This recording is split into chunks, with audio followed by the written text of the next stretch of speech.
What is going on, YouTube? I am the AlphonZeus Team Gradelock, and we got ourselves a roundtable reaction discussion plus initial thoughts of one of the craziest changes to Premium. And guys, first I'm going to introduce yourselves, and then we're just going to hop right in. So, Baldwin, let's start with you. Wait, oh god. Just introduce. Yeah, just say hi. Who are they guys, to I'm you? Baldwin. Yeah. It's my first time ever doing this, so I'm a little bit nervous. So. Okay. Alright, no worries, Baldwin. Welcome. Alright, and then John. I'm some guy that likes talking about cards here on this channel. I'm John. Hi, guys. Alright, and then finally, Henry. I'm the Henrico from Team Gradelock. I am the guy who buys and sells cards for a living. Alright, so with our intros out of the way, so let's dive into the ban list that Bushiroad has released, which is effective as of October 1st, which means that we got a little bit of playtime over the local that we went tended to at ToyWiz.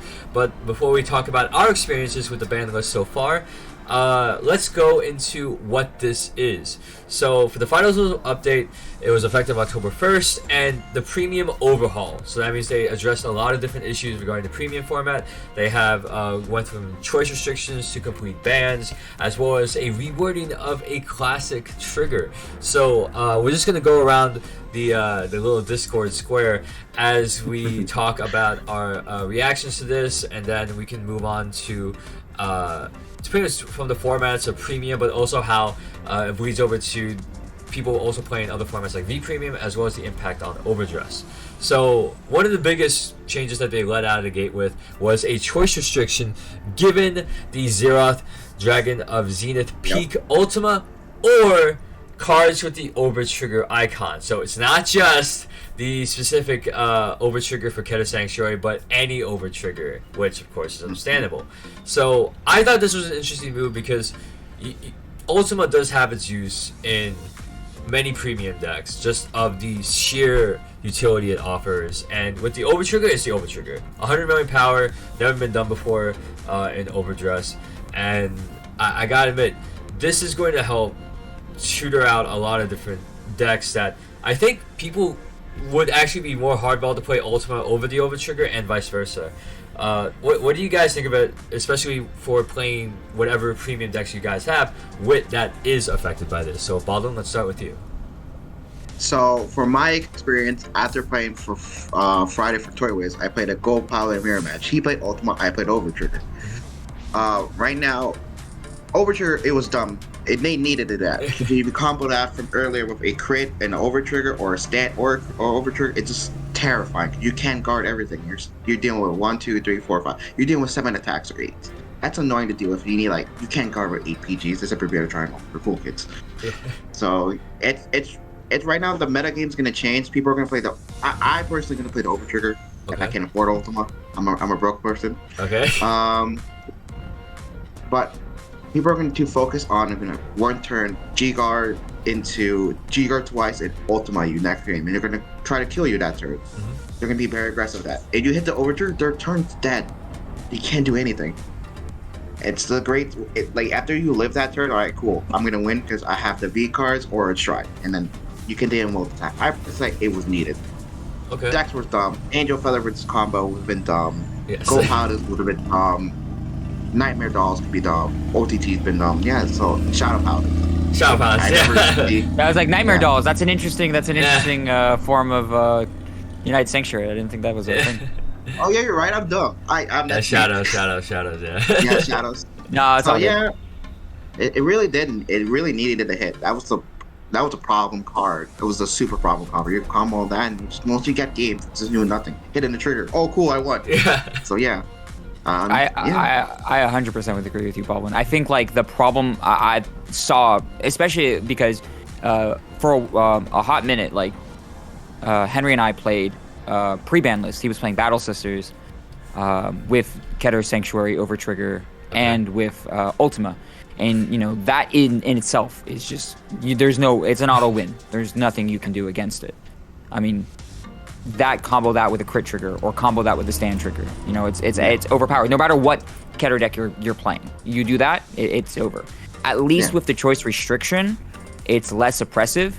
But if it were me personally, I think I would take Ultima over over trigger, only because I can possibly see more combo potential.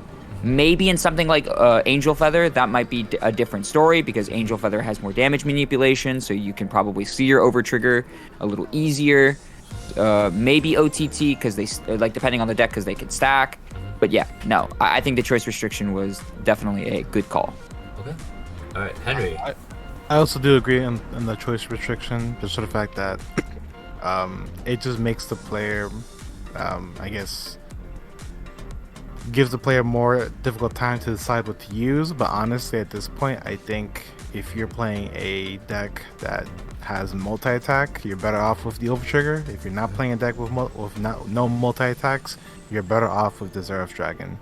For example, like I said, Gold Paladins with Baldwin, if he hits the over trigger, every single one of his front rows is getting a drive check. If I hit the over trigger, I'm only getting 2 Riggards, getting 1 drive check. If I have a grade 3, cool, one twin drive and then 1 drive check. Ultima definitely has more plays, especially more flexible and more combos. So in my opinion, like I said, it's great because again, Ultima with the over trigger would have been too broken, especially with Ultima over trigger and Silent Toms. GG's. Oh god. Yeah. But yes, it definitely gives the player more of a difficult time to build to deck build. But yes, I also think it's pretty much an easy decision. Again, if you're playing multiple multiple Riggards, over trigger. If you're playing if you're only getting 2 Riggard attacks, Ultima. All right. Yeah. I think with this particular change with the choice restriction, I think in some past bans choice restrictions before, people would always use one or the other. But there would always be a slant towards using one card, and the second card unfortunately is left out of a lot of decks. But given with Ultima and the over trigger, both are just good on their own. Like if you hit it, you increase your chances of winning substantially. And even with Ultima, the big yellow button is still a very big force in premium. Over trigger, especially with Bastion, those extra drive checks just help either provide more aggression or just rebuild your hand again and again. I guess for OTT, I would probably go with Ultima. For Angel Feathers, I might end up using the over trigger just because of the damage and the manipulate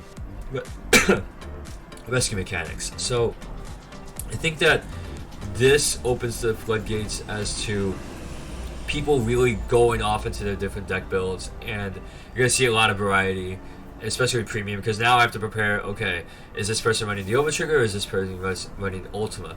And surprisingly, even in decks that don't run what we would think, okay, with Gold Paladins they run the over trigger, or say like OTT you have Ultima, it could be either or. People can just switch it and either just try it out, or they have a different strategy they're approaching it with the choice restriction. And that's definitely probably one of the most impacting changes I've seen so far.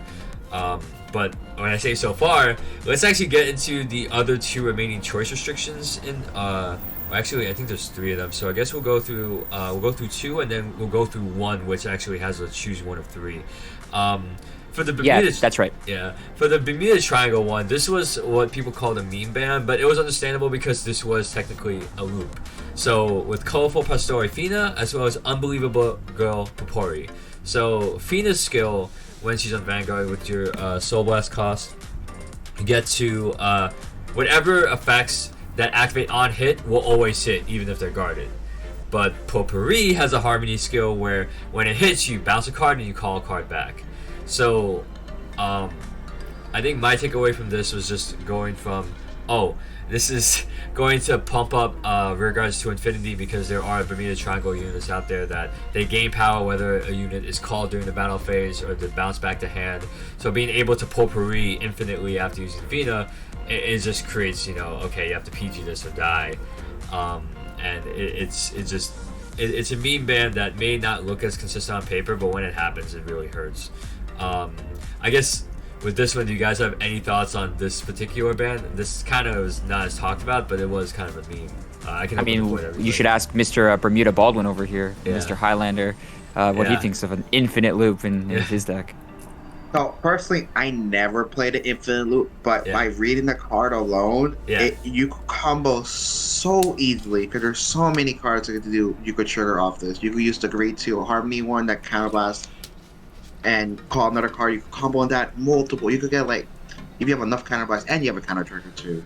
Oh god, yeah, you could do like enough tact. Yeah, you could do minimum 9 to 12 big numbers, and your opponent go, "What do I do?" So it's Yeah. terrifying. Yeah. I mean, look, okay, we say meme, right? It's a meme Yeah. thing. At the end of the day, you know, you're playing force markers. Yeah. You can technically make them larger, and I think at the end of it all is that as memeable and as much of a setup it is, it's also kind of like they were. I can see them possibly doing it like future proofing, because then that just limits, you know, lyrical Monasterio as a whole or Bermuda as a whole, where it's like they very similarly have to warrant and be careful with the fact that they do have an infinite loop, and if they make one card that helps it out, then it just completely blows the floodgates open. And I think just by banning it outright, they also set a precedent, right, that just in general that they do not like loop decks. And I think that the majority of this ban list shows that, you know. I think the further we go down this list, the notion will be reinforced that Bushiroad as a whole, if you are playing an infinite loop deck, they will try to stop it. Because I think, you know, they found every single conceivable loop deck currently, and they've hit it in some degree. I could be wrong, but I mean, we can go down the list and we can find out. Okay. Yeah. All right. Henry, any thoughts from you on this? To be honest, I don't know anything about Bermuda Triangle. Uh-huh. I know the value of some of the cards. Yeah. Oh wow, okay, cool, great, Mr. Market Man. But yes, I do agree with John that Bushiroad is stopping. Well, they're stopping as much as they can of loop decks, and yeah, that was an infinite loop that was happening. Eventually, there's gonna be more loops, guys. It's gonna happen with more support that we're getting later in the future. Bushiroad is going to eventually forget 1 or 2 cards in the past. The premium is still gonna get more loops, but I'm pretty sure Bushiroad will see it. As soon as they recognize it, they will stop it. They will stop it immediately. Best thing that we can do is, you know, voice our complaints online. That's the best thing you guys can do. Put out your complaints online, and hopefully Bushiroad does see it, and then Bushiroad will recognize it. All right. Okay. Yeah. And so next up, we are leaving the Mermaid Idols and moving on to Dark Irregular. So this choice restriction, I am not as familiar with, given that the choice restriction is between King of Master Dantarian and Steam Mage Ashurda. So this one, this actually Ashurda is kind of like a pre-eminent one before set 3 launches, but the Bushiroad, of course, with a lot of people that saw the card reveal spoil for Ashurda, combos into what could be another loop. And so I guess that I'll open up the floor to people that can help, I guess, explain what this particular loop and how this was choice restricted. Do you guys know what Steam Age Ashurda does, actually? Honestly, I do not know, but Okay. I've been hearing rumors about it. Like, I watch YouTube and Facebook, people are complaining they made a new infinite loop. I know it was the new V grade 3. They give power for each card to the soul, and then this one, it's a grade 2 that's to make an infinite loop, and you can protect markers like Wazoo, or you use it for protect 2, and you just make it like unguardable numbers. Okay. And So I think so it's like, it has a Guardian Circle skill where if you summon 7 more cards, it gets 5k shield. But once retired from the Guardian Circle, you may put this card in the soul. So I think what they realized for Dantarian is that whenever you have a grade 2 that enters the soul, you have that Infinite Guardian loop. Yeah. Well, not Guardian. infinite, but Yeah. it makes huge numbers to guard with. Yeah. So Basically, right? Yeah. Just imagine yourself being constantly at 43k. that's true. That's the premise of that's the interaction between the two, because Okay. the way Dantarian is worded, it just makes it that Ashurda will never be able to properly not quote unquote plus off of the guard. Uh-huh. So just imagine yourself constantly being at 43k, and it's Yeah. essentially infinite guard.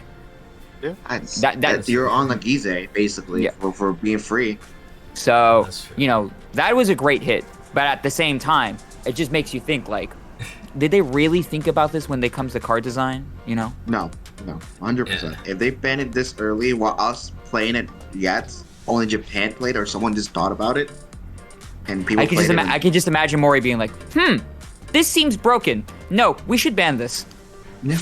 Yeah, I think when it comes to stuff like that, with cards being banned before or choice restricted out before their actual release date, it's probably just for particular formats. I think to allow it to at least take place in overdress and then say, like, okay, for premium we can at least bring the holds off here.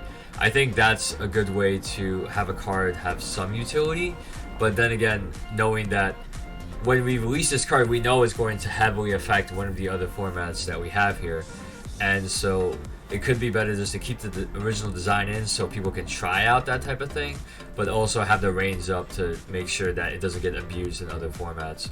It probably is not a limit on card design, but it also brings in some usability without people having to go immediately, oh cool, new crazy broken combo that I can use in this format. I'm like, no. we're going to make sure we address this right out of the gates rather than let this flourish at tournaments, especially when you think about it at the regional level. Because when I say new releases at tournaments, especially the higher level ones, oh, there's like there's a lot of stuff. I said 43k. Yeah. It should have been 53k because technically 4 sure does if you were to properly do the combo, but oh, that's true. Yeah, constant 53k. It's like, yeah, I'm just gonna guard from soul. Yeah, I'm just gonna guard from soul, and then it goes back in, and then I'm gonna guard from soul, and it goes back in, and I'm gonna guard from soul, and it goes back in. All right. So, yeah, disgusting. But yeah, good hit. Very happy with that one. Very needed hit. Yeah. They pre-nipped it for us, and they nipped it in the butt for JP. So that's great. Yeah. I think it's a scene in action. Now, as we kind of switch within the same realm of Dark Zone, instead of Dark Irregulars, we have now Pale Moon. Pale Moon has been a very interesting deck to face against in Premium, especially for the past few years. And now they are, instead of doing choose one of two, you have a choose one of three. So we have Purple Trapezist, one of the OGs. We have Jumping Jill, and we have Flying Perryton. All three from different formats, from Purple Trapezist with the OG, Perryton from the G format, Jumping Jill from V format. Yep. Now, I'm not sure if I know you guys have played against Pale Moon Premium before. I personally have not yet. If anything, I just played against, I guess, Lukiero was like a waifu build. But I have not personally experienced the Songster loop or any of the other Pale Moon loops that has happened here. So, I'll open up generally here again.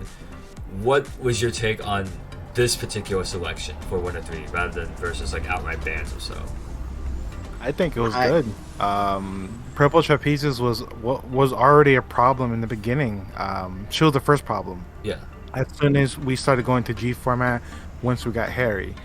The next problem was Perryton, but Perryton did not become a problem until we received the Harry from the extra boost, the last extra booster. I think it was I forgot the name of it.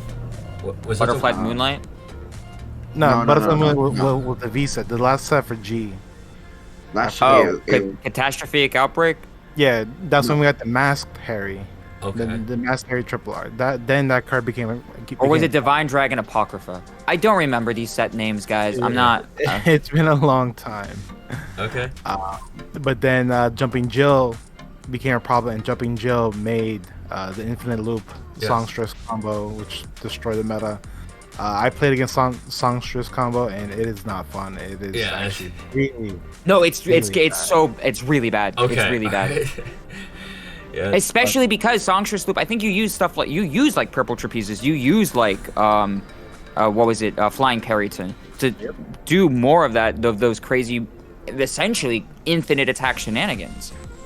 So it was insane. Purple Trapezes has always been a problem. It just hasn't been that bad. Like Purple Trapezes has always been a broken card for Pale Moon. That's why Bushiroad gave us a limited promo Purple Trapezes that a lot of people don't have, and now it goes for $50. But thankfully, Bushiroad has reprinted the original Purple Trapezes, and but at least now they're giving us a choice restriction to stop broken combos like that from ever happening again. So I think this was great. Like I said, Purple Trapezes was always a problem. Perryton became a problem, and then Jumping Jill became a problem when it was a quarter card, and now it's what, a $5-6 card. Just for the fact that again, there's just so many broken combos that Pale Moon can do nowadays. All right. Hey, let's see. So I think, given now that you can only choose one of three, do you think people would ditch out, like, people would be hard-bodied to go for Purple Trapezes, or do you guys think that Jumping Jill would be the one that would be seeing the most play, or Flying Periton? Do you think there's going to be more variety, or do you think that people would just choose just one of these three and go for it? From my personal experience, I've seen. I never played against the loop. I saw someone play against using the loop. I say Purple Trapezes is because it's not GB. It's super early. You could do it early, and if you go first, you can still do it no matter what. You got an XL marker, you draw into it, because everything is still GB1. You need a stride. Yep. Pale Moon doesn't have an early stride like Gold Paladin does, like for free or any other cards. So I personally see Purple Trapezes beat up one most accused. Okay. All right, John and Henry, what do you think? It's going to be always Purple Trapezes, or do you think Periton or Jill? Not necessarily, in my personal opinion, because very much like, you know, the United Sanctuary ultimate sort of thing, it depends on the build, right? Okay. Like, when it comes to pure Harry, I think Periton is probably the better choice, because it provides a little more in terms of multi-attack utility. Okay. Whereas something like Purple Trapezist is a little more flexible, but at the same time, if you're running a multi-attack deck in terms of an Excel deck, that's maybe a 16k, so it's not as advantageous when it comes to multi-attacking. Okay. Whereas something like Periton can get stronger, and it's a grade 2 that can hit on Excel circles, so that is, you know, something in its own right. Very similar also Jumping Jill. Jill also a grade 2, so benefits from things like that. So for something like, you know, Harry, maybe Periton. Something like, I mean, Nightmare Dolls, neither of them, honestly. Like, Nightmare Dolls doesn't need either of them, and they work perfectly well. I think, in my personal opinion, it depends on the build, but at the same time, it also depends on your preference. They're very flexible in their own rights. Okay. All right, and Henry? Jumping Jill, honestly, I think at this point is obsolete until eventually we get more support for Dark States. Jumping Jill and Periton, it depends on what build you're going for. Me personally, I like Periton more because Periton also does help you feel your soul. I believe it's on place. It's a mandatory soul charge, I think. On place mandatory, yes. Yeah, Magio on place of rear guard, soul charge 1. On place soul charge 1, it can get you a better unit to call out. It can help fuel up your soul. But yeah, John's also right. Just the fact that Periton is it's a grade 2 9k, so it does make better columns than Purple Trapezes. But yeah, so it's always going to be either between Purple Trapezes or Periton. Okay. All right. I will say for extra, for sauce, since technically we don't have DBTO3, yes. If it were me, when Greedon comes out for premium, Purple Trapezes. For sure. Like that there just seems like so much combos with Greedon with Purple Trapezes. All right. Like it's insane. It's awesome. It feels great. It feels amazing. Yeah. Overdress can make some pretty good impacts in premium, and we'll definitely go into some deck builds or some deck teases to see what that synergy is like. So, oh yeah. I guess now we're gonna leave the choice restrictions, and now we're gonna come to the restriction list, which is just flat out banned. This obviously put a whole lot of perspective into premium. We thought choice restriction, like, okay, it's nice, but then there are just some cards that are just totally needed for a straight up ban, just for the sake of the format. So let's go over the first couple cards that they restricted. So we have both Rain Elemental Zarzan and Tempest Spear gone. And then we also have Freezing Witch Bendy from Shadow Paladins, as well as the Goddess of Sound Sleep Taro. Those 4 cards completely banned. You cannot use them in your deck at all. Now, with the Cray Elementals, I can see why. Zarzan people were drafting decks out the wazoo once they were spoiled, and people were just running shot wild with it, especially on just a turn 1 play. It's like, oh, I go second? I'm like, okay, let's Zarzan you. Bendy, I was definitely unfamiliar with, but Taro, I got familiar with Taro, and I can see why they banned there. I guess let's start with Baldwin. So, what do you think, like with the 3 clans, or in this case, the Cray Elemental and the 2 clans, your take on it, as well as what do you think about those decks going forward? So Zarzan was a very strong one of. Yeah. It was just so free. If you draw into it, you're mostly gonna get such a strong advantage. You've already GB1. And Tempest Sphere was just a free flip for doing nothing. It's calling 2 AKs and you get power for doing nothing. You're okay running 10k vanillas or 8k vanillas. You could run the V1s too, and they're so vanillas at the end of the day. You have a shield value, you got 15k or the 9k attacker. And you can call triggers. Triggers are okay. You're okay doing that. So no matter what, you have so much free opportunities to do it. So it was very needed. It was very strong. It was dumb. I personally played John against this Grand Blue. There's so much free value for him for doing nothing. Just call him about a field, and I just get punished for doing nothing. Okay. So yeah.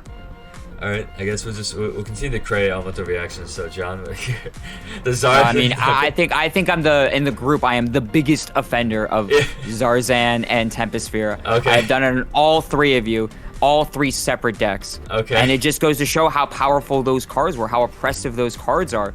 Like the fact that they could just unlock GB at such an early stage of the game is oppressive because it just unlocks all of like stuff, all of the really good stuff. And even in something like, Blade Master, right? When Blade Master was really dumb, you could easily just search out it didn't matter that Zarzan was a one of, you could just search it with Conroe and then boom, all of your stuff is now active.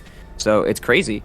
I think at the end of the day though, it just, the two cards themselves, Tempest Sphere and Zarzan, they set a precedent that they were so powerful in their own right that it didn't allow you to be as flexible with deck building anymore because you had to build them. That's how powerful these cards were. You had to put these 8k vanillas or just vanilla cards in your deck. You had to run the Stride to unlock your GBs, and there was no flexibility around it, and it just made Premium so depressing because Premium at the end of the day is this format where anything is possible.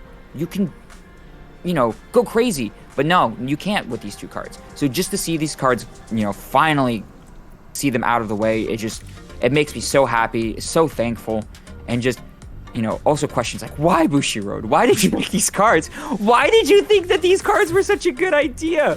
I'm sure Mori, like, when he... we can joke about this, but like when Mori finally joins the team and he looks at Premium and he reads these cards, he's like, why did you guys design these cards in the first place? These were a mistake. Yeah. So yeah, I'm 100%. happy to see them go. Happy to see them go. All right, and Henry with the crayon the band.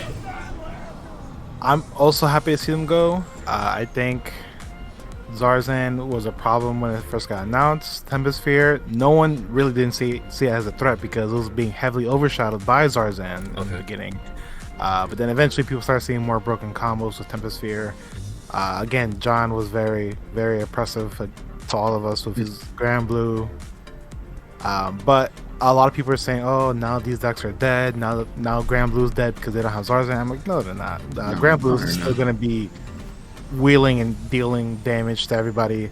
Eventually, Grand Blue's going to get even more broken support. Again, guys, Bushiroad is still going to give us more support. Bushiroad is still going to keep pumping out more product. So expect their clan to get more broken support later in the future.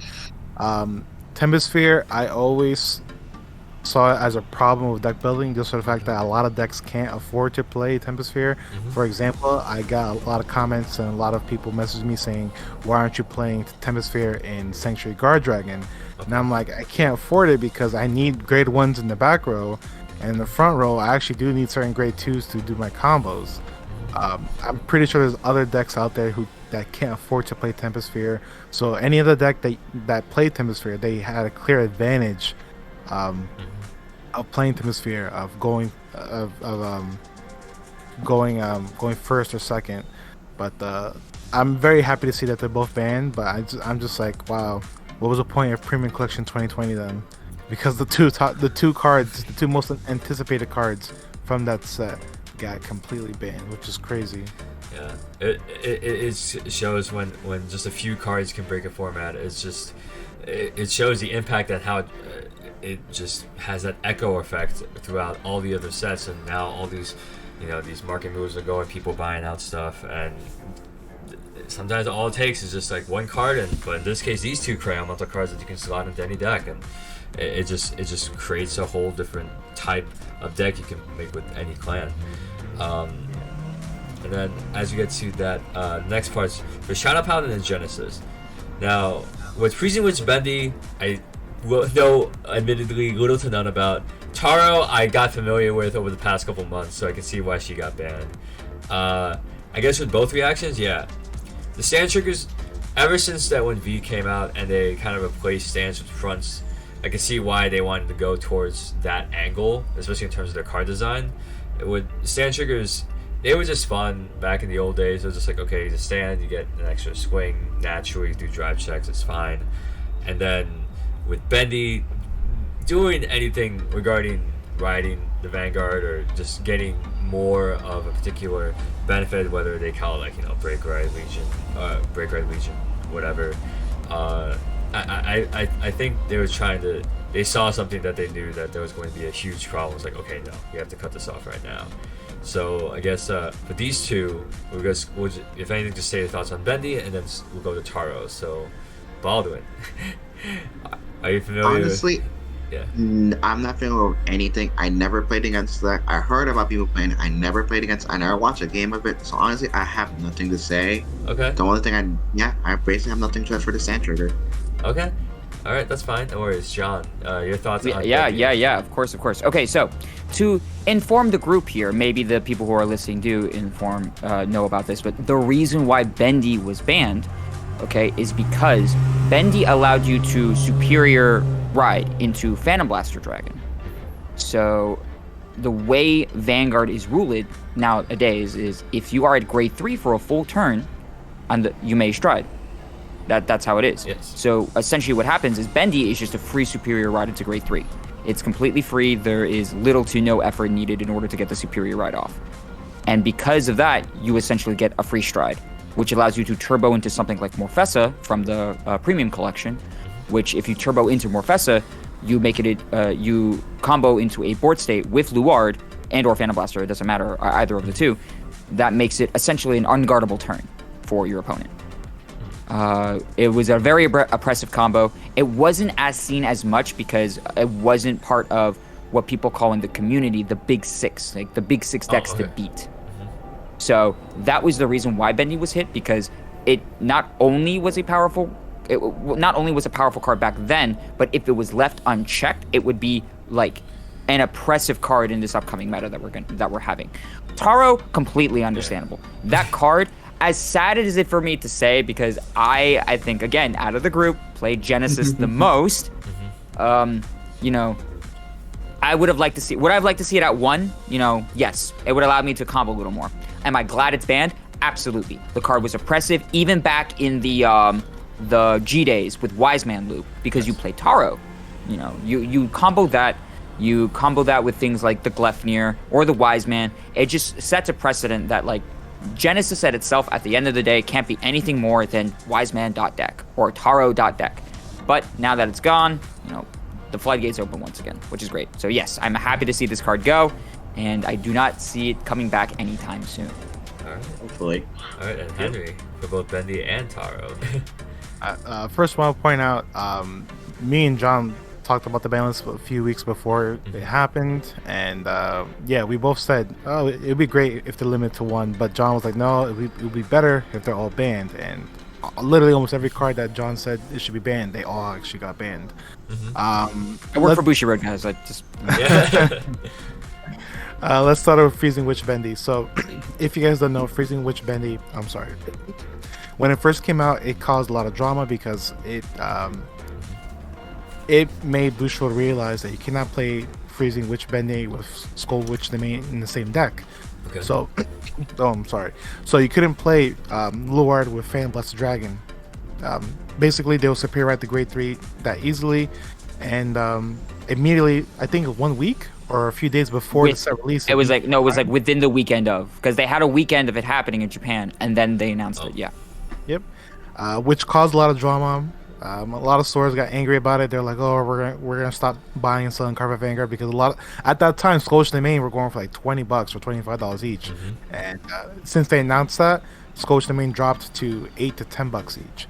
But besides that, yes, Freezing Witch Brenda, she caused a lot of issues when she first came out, but at the moment, right after that, she seemed irrelevant because no one really played Phantom Blaster Dragon. Everyone was playing Luard. Okay. But it doesn't change the fact that yes, freezing Witch Brenda, she was literally free. She's actually broken, and she actually made Phantom Blaster Dragon in V very relevant. But nowadays, as we keep getting more broken support for Shadow Paladins, Keter, eventually there's gonna be a broken combo with her. So I'm very happy to see that she got banned. I'm very happy to see that she's gone, because she definitely would have caused problems in the future. As for Taru, keep in mind, guys, if you guys are as old as us, stand triggers were irrelevant back then. Everyone just played 8 crit, 4 draw, 4 heal, or 12 crit, 4 heal. But nowadays, with these stand triggers getting more broken abilities, and again, more broken support that we've gotten in V, and more broken support that we will get in D format, these stand triggers will become a problem. One of the biggest examples, Bushiroad finally reprinted stand triggers in the revolve selection. This is the first time ever we ever gotten it, because that's how broken these stand triggers are. That's how relevant these stand triggers are nowadays. Like almost every premium deck is playing these stand triggers. So yes, Taro has been creeping up, and a lot of people has seen what she can do, and obviously it made broken combos. Again, John showed all of us the broken combos, and John just mollywopped all of us with Taro. But Taro, I'm very happy to see that it got banned. Should it be limited? No, because honestly nowadays there's so many ways to just search it out or dig through your deck just to get that stand trigger nowadays. But I'm very happy to see that Taro's gone. But keep in mind, guys, eventually Bushiroad will make more stand triggers with maybe less power crept effects like Taru, but eventually those stand triggers will also become a problem, because stand triggers nowadays is actually really broken depending on what your Rigard abilities do. For example, Blade Master. Cards like that with stand triggers was broken, and which we will talk about the new ruling. Yeah, so a little bit of preview there. Let's just say with stand triggers, I guess with the updated ruling, especially all the new cards that came out recently, definitely going to be a big topic to discuss about. So now we got through the at least a good bulk, or at least a third of the cards that got straight up banned. The next 4 cards that got banned, we have at least more of these big 6 that are getting hit. We have Shura Stealth Dragon Jamacongo, we have Ambush Demon Stealth Beast Nudayo, Stealth Rogue of Concealment Tamba, and Turmoil Starvader Zinc. Now, Jamacongo, of course, if you have the Grade 3 Soul, your opponent always stays at 4 cards in hand. Doesn't matter how many they draw. At the end, it checks you. It checks my soul, then it checks my opponent's hand. And that one is just absolutely crazy. Nudayo, I think if you see all the streams, it's all like that. Tamba, I think that is the one that I know the least of. But Zinc was kind of the one I saw out of nowhere, just because it was just a huge resource generator for Chaos, which we saw got retrained and updated stuff in V Collection recently. So I guess Ninjas and Chaos for this particular part of the list got hit. What are you guys' thoughts on just these? These were just seemed out of these 4. I think these were also just right on the nose. Just like, okay, we need to slow this down a lot. So anybody can chime in at this point with any of the 4 cards that I've mentioned here for this part of the list. For Zinc, I think it was needed. Okay. Back in the old days for cheaper Giera, Zinc was such a good card because you couldn't counterblast. If you get them 5 counterblasts and you use all of it, you use Zinc or counter charge too. They continue their plays. They give them soul for Chaos Breaker. It's just such a good card during that time. They really need it. And plus the new Chaos Breaker for V stuff or any old stuff for V, it's just such a good card. You build up soul, you original Chaos, and some cards needed soul blast. It was very free, so it really was needed for that. For Zinc, Zinc needed that, honestly. Okay. All right. Any of you guys want to chime in for the cards, whether it's Zinc or? Okay, so the VR for Nubatama. Yes, Jamacongo. So we have a friend at our locals who's been non-stop talking about it. Shy, if you're watching this video, shout out to Shy. All right. He's been non-stop talking about how broken this VR is. Okay. And of course, a lot of people didn't really notice that VR because Nubatama wasn't really doing anything in VR.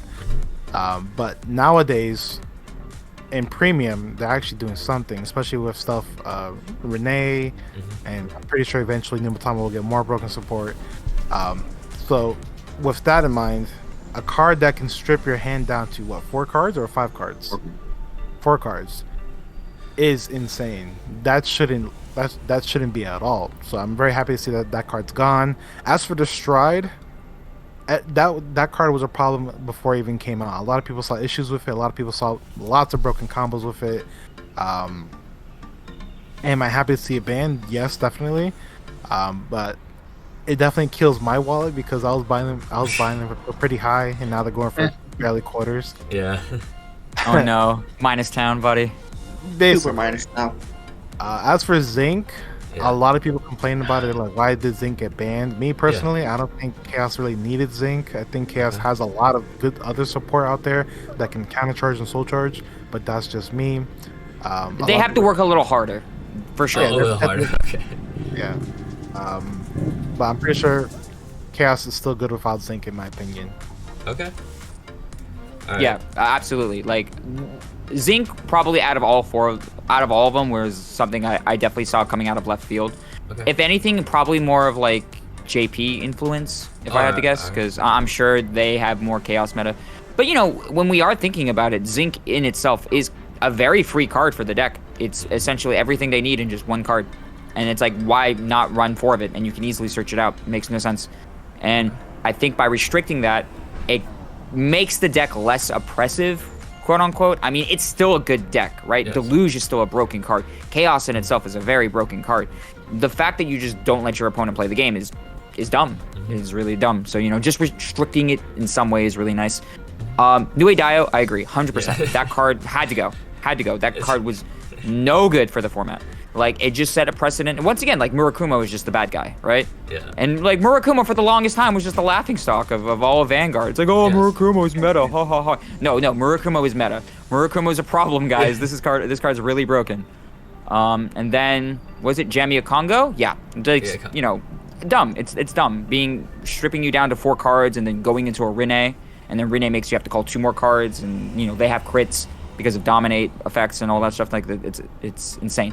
And then lastly, Tamba. Yeah, Tamba. Tamba is another card that once again instigates a infinite loop.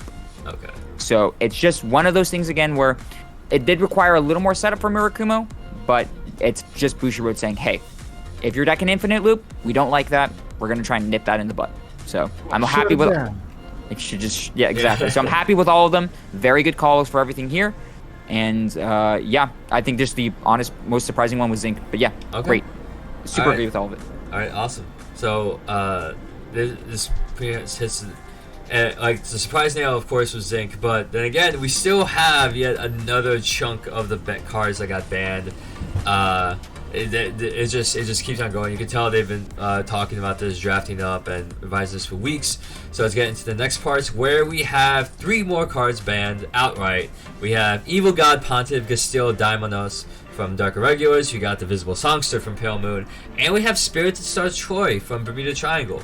Now, Gastil hurts because I also play Dark Irregulars, and I like having to be able to soul charge and gain skills, which is nice. But then again, when you have a toolbox that you can get any card in your deck and say it gains these skills now, it does all these skills now, and it's just all right. Anything that they print out, especially for Dark States, it's just the sky's the limit with Castillo, and so any new card design, it has that applicability in premium. So I can see why it got banned. Songster loop. The choice restriction, it was something, but then Songster, the main bad guy, that guy was interesting. And Troy, come on, I just love freaking, like, I like Riviere, but then again, yes, when you can get through with such Riviere support, that she becomes even deadlier with Troy. That's my personal take on these 3.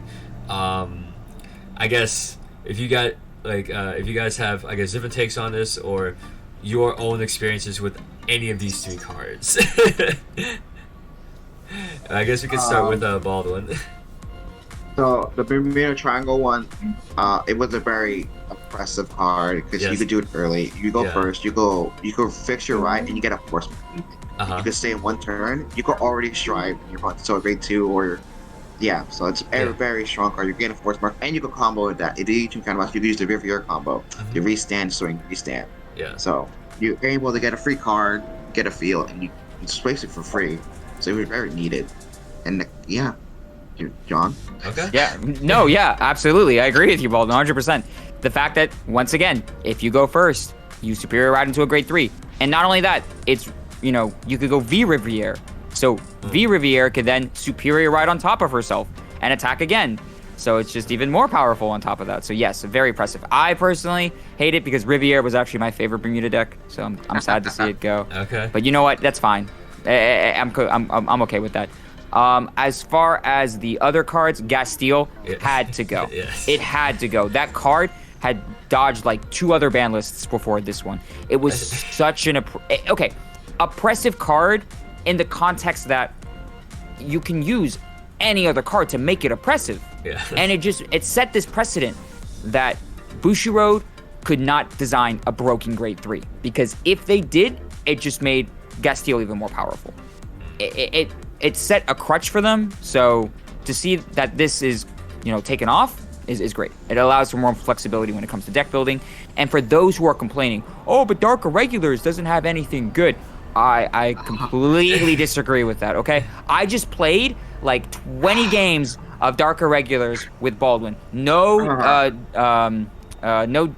Gastille in it. It was just, you know, No Life King, Barrow Magnus, Hope on Damp, Hard Leg. You still have all these broken cards, guys. There's so much you can do. Of course, you have to like really have a headache when you're playing the deck, but aside from that, it's really good. It's amazing. It's fantastic. So Dark Irregulars, if anything, you know, it helps them because it just lets them be more flexible for the deck, for the game as a whole.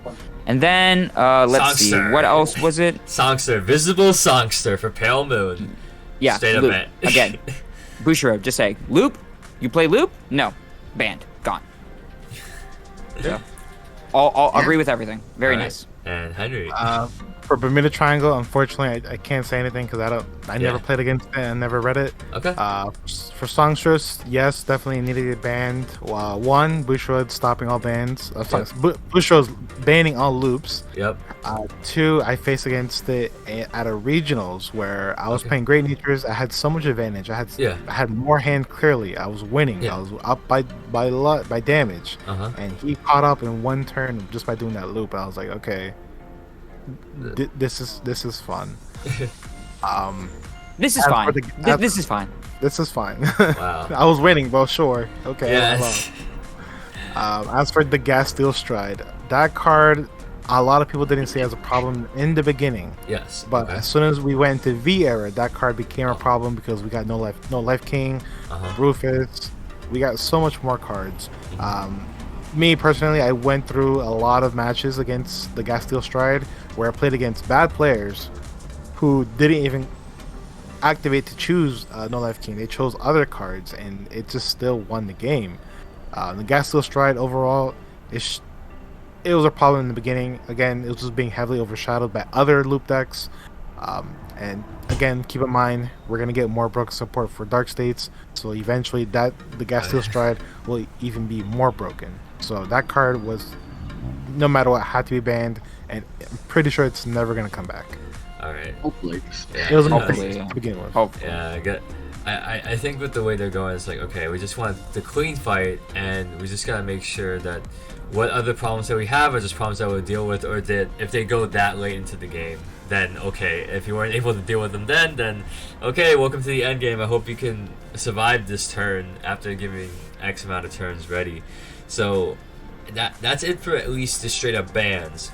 Now that we got through the choice restrictions and we got through the bans, now we come across probably one of the most intriguing conversations ever since the OG era that has influenced the way people play the game to date, which is the update on the rules regarding stand triggers.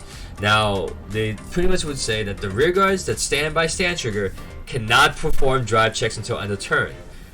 OG era, that was never a problem, because we never have to worry about, oh, stand, okay, I just swing again.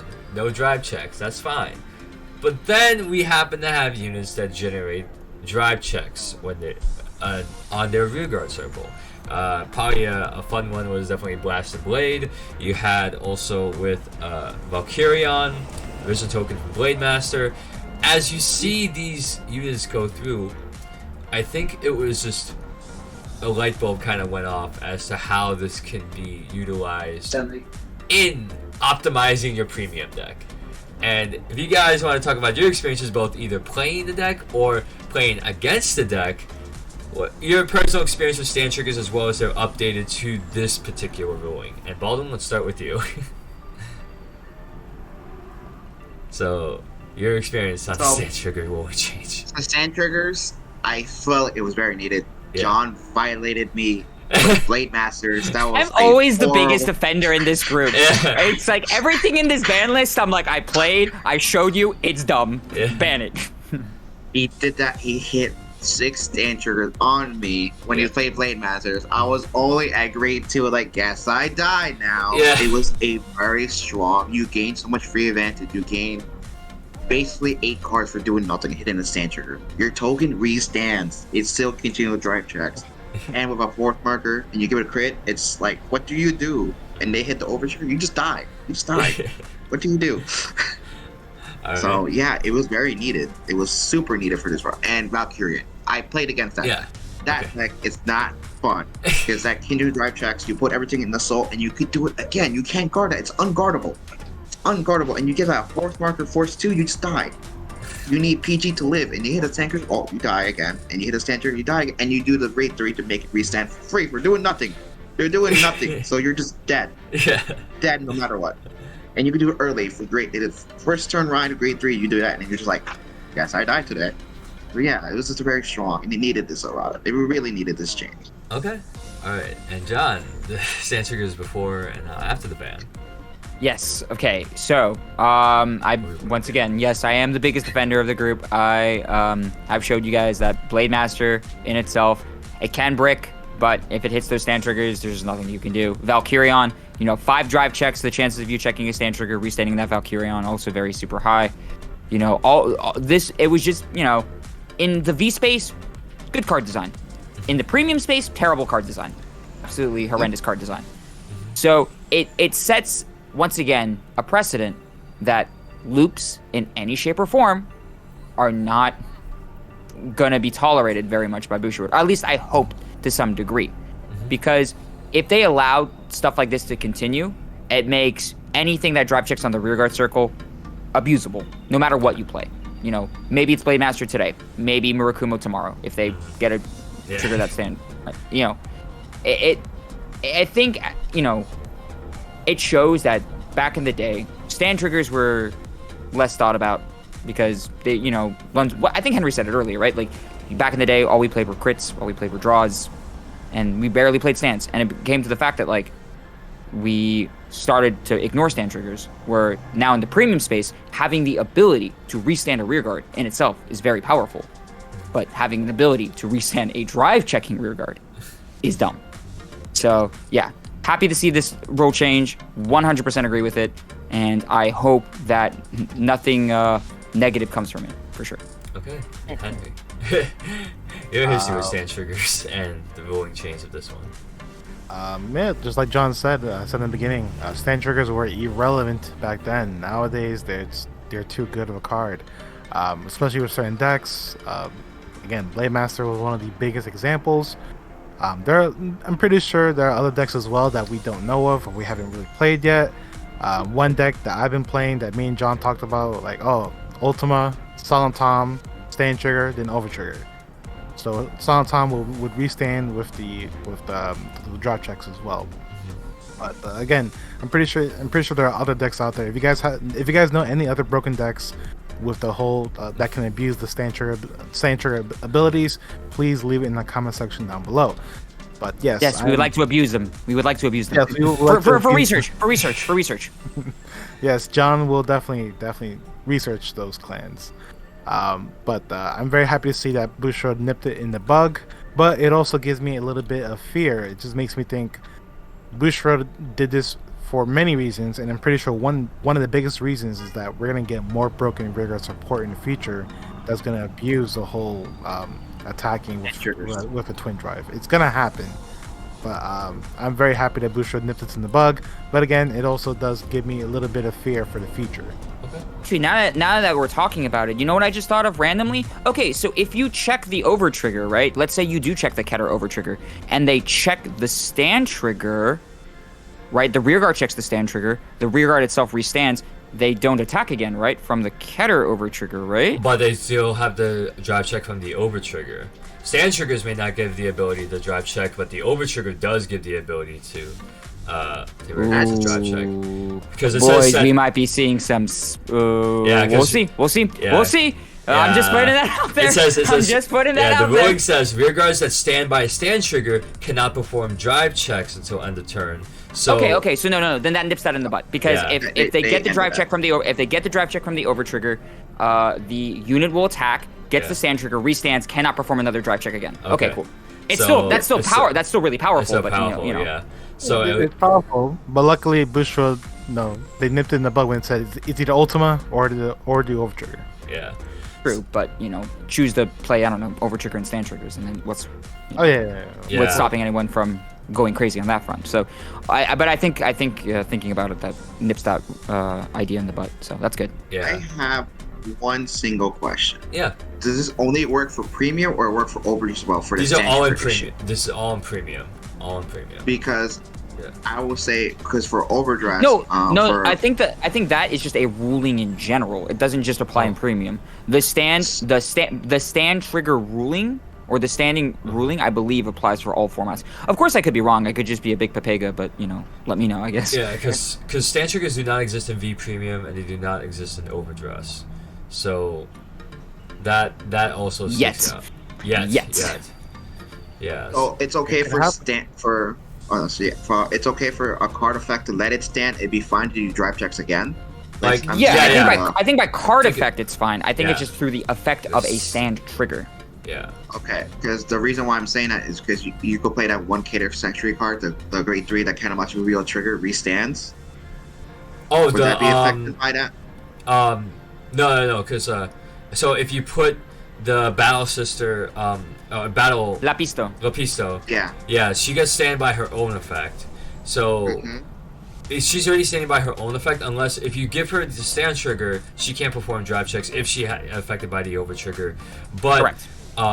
if you stand her by her own skill, then it's paying the cost, because people can't just pay Counter Blast 2 over and over again, and still expect to do drive checks. So with stand triggers, it used to be vanilla, and then it kind of went in the way that how front triggers are in overdress, where they had the OG, and then they want to encourage people to use front triggers. This is why they gave that 5k shield boost in their rare front trigger for at least all 5 of the nations, soon to be lyrical, and all the others in the near future or hopeful future. So it's kind of they're just being careful with how they're power creeping the skills, because even when we got reveals of the critical triggers that have the mini boosts, with the shoutouts to G era, you summon the soul, give 2k to a vanguard. I was like, okay, I see what's going on here. They're making sure they slow down a little bit rather than just go 0 to 100 so quickly. Now, the last topic before we wrap up the recording would actually be the format of premium as a whole, now that the dust has been settled and a lot of the issues that players have been facing when going to a premium tournament or just trying to build a premium deck in general have been addressed. At least most of it has. What premium decks do you plan to use? And especially if those decks have been impacted by the ban list, how each of you will adapt to that ban list going forward. And for time's sake, we'll just stick to 2 decks. And it can be, any 2 decks that you plan to play in premium for at least for a while after. So, Baldwin, which 2 premium decks do you plan to use? And if they're affected by the ban list, how is your adaptation going? So the funny thing, I'm still gonna stick with Gold Paladin with Overtrigger. Yeah. I never fought Ultima, so I was okay. I didn't need to change anything. Okay. And my next one is Highlander. Yes. I built that recently, and I Yeah, really yeah. enjoyed it a lot. So that was fun. It's a one up. You need one up for everything. So yeah, that's the only thing. Right now, it's a very healthy format. Okay. Keyword healthy for premium, but it's a lot of new people going to enter it. So I'm excited for this. Okay. All right. And John, any 2 decks that you will be playing in premium format and at least post ban list? What are they looking like? Oh, dude, I don't know, man. I think literally this weekend alone, I've played against you guys with like 5 different Yeah. premium decks. Okay. It's hard for me to choose, honestly. Like, Oh, okay. premium as it is right now with this ban list is amazing. It feels so good.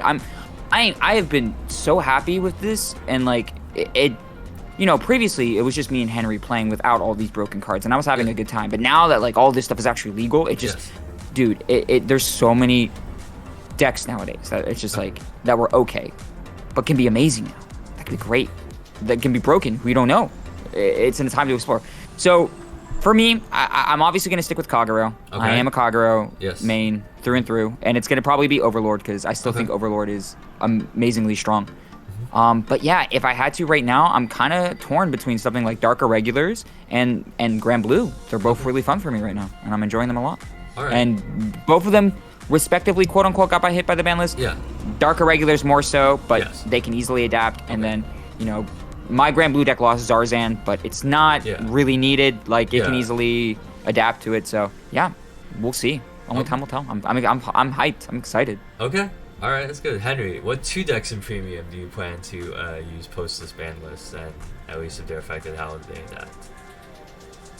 Well, before I start that, I just want to say premium right now at the moment is looking very good, very healthy, very juicy, especially in the secondary market, guys. Premium is selling like hot cakes. Like hot cakes? Oh my gosh! I didn't know you said that, Henry. That seems like that's a catchphrase right there. Wow. It's not spicy.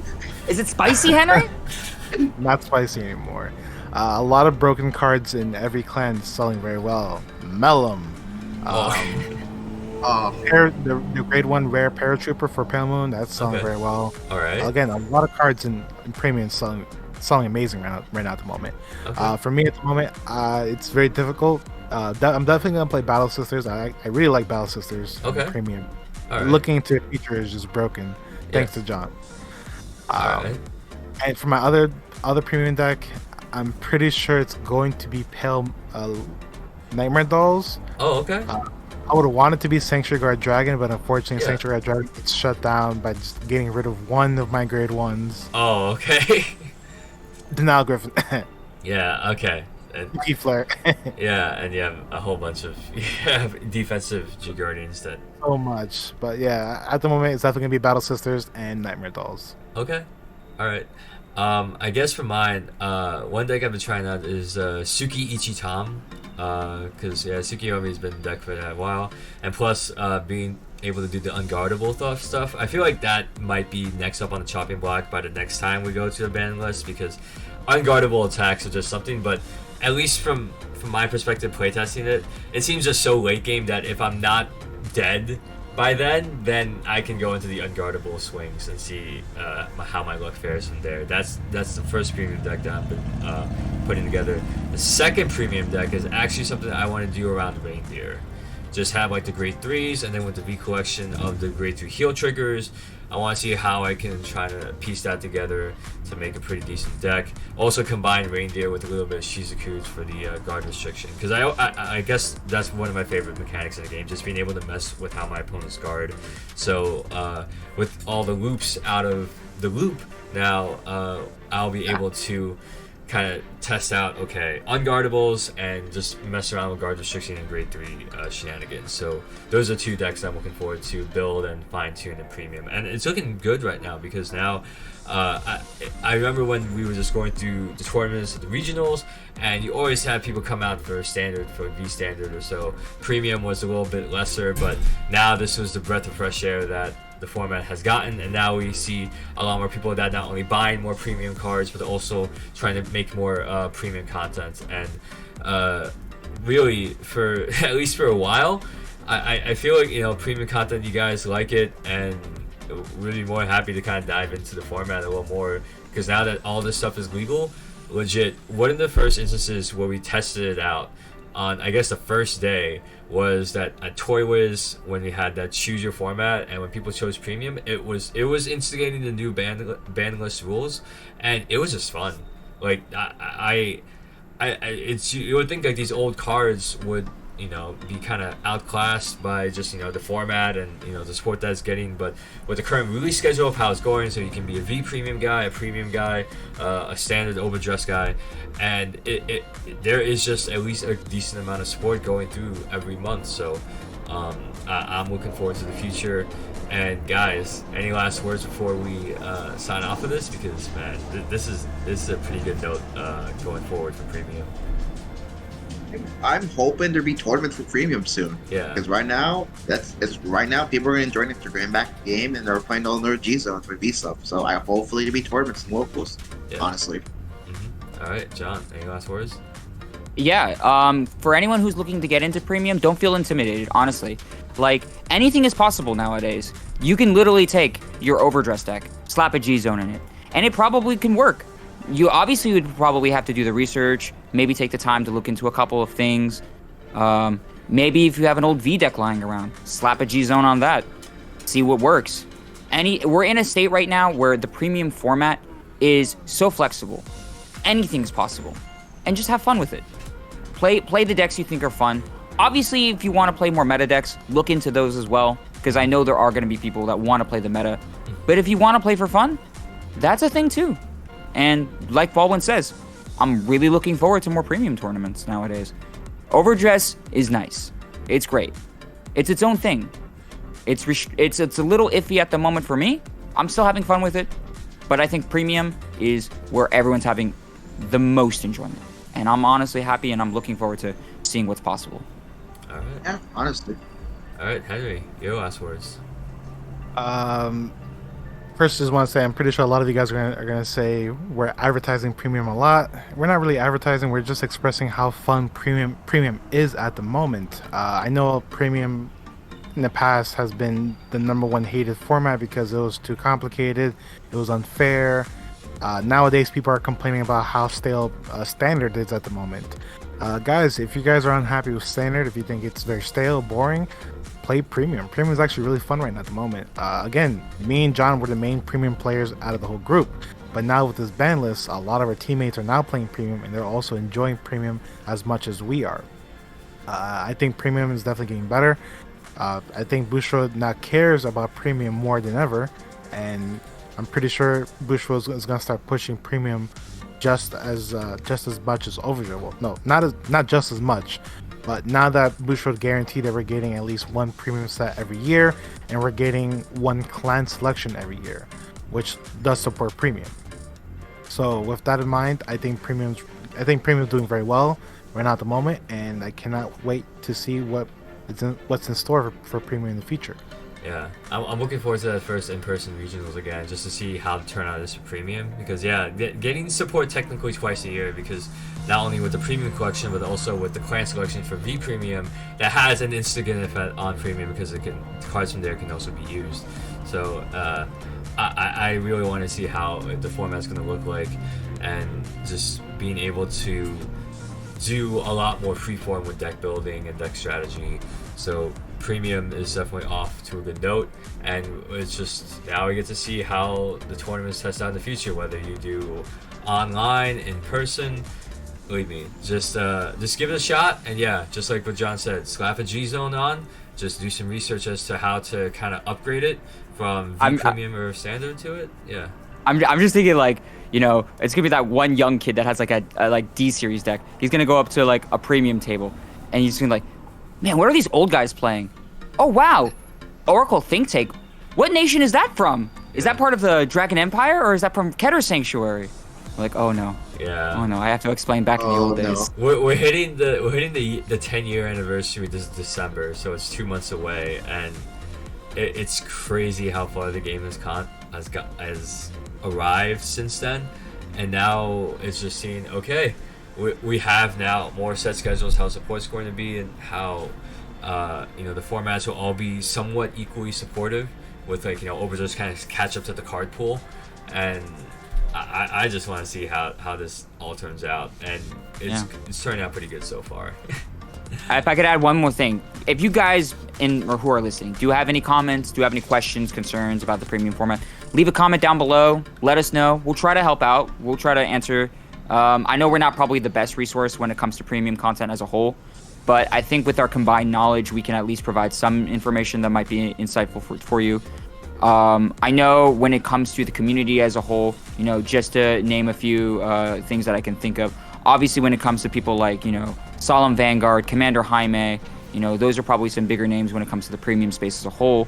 So I can definitely recommend those guys wholeheartedly when it comes to premium content. But of course, you know, we in ourselves also have some premium knowledge. So if you do have any questions, if you do probably want to see any deck profiles of a particular clan, a particular nation, a particular archetype, we can do the research and we will happily try to help you help out. So just let us know in the comments. Yeah.